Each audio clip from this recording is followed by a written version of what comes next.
טוב, שתפו אותי בחוויה שלכם. גמר לי על הרגל, במזל שחרבנתי למטה. אוקיי, אם אתה יכול להשתמש בעוד מילים גסות?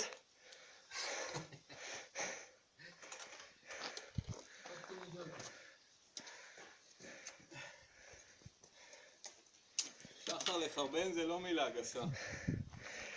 כשהוא גומר לך על הרגל תוך כדי, יש בזה מהגרמניות משהו. זה נקרא רומן אורגזם, לא? משהו כזה?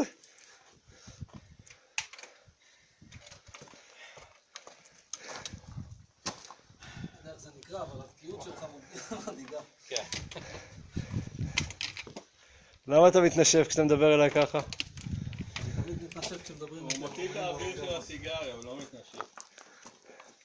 אלון, אתה בווידאו אז כאילו... כן, אתה צריך איזה... עם הפינס, כמו שאתה קורא לזה. בדיוק, כן. לא, אבל תראה מתאמץ כזה. תושיט יד אחרי יד, בדיוק. תן לי את זה, כן. Do the monkey.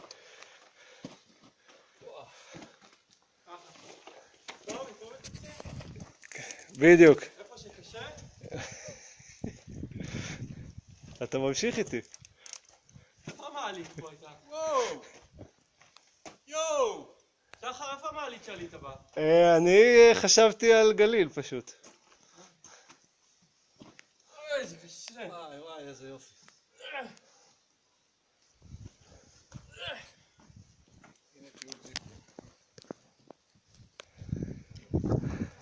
טוב, בוא נעלה, נראה מה הם רואים.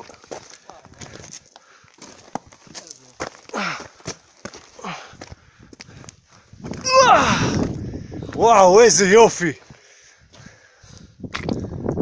האמת שגליל זה אחד היפים. אחד זה, כן. הייתי צעיר. עכשיו פחות. היית צעיר והיית צריך את הכסף.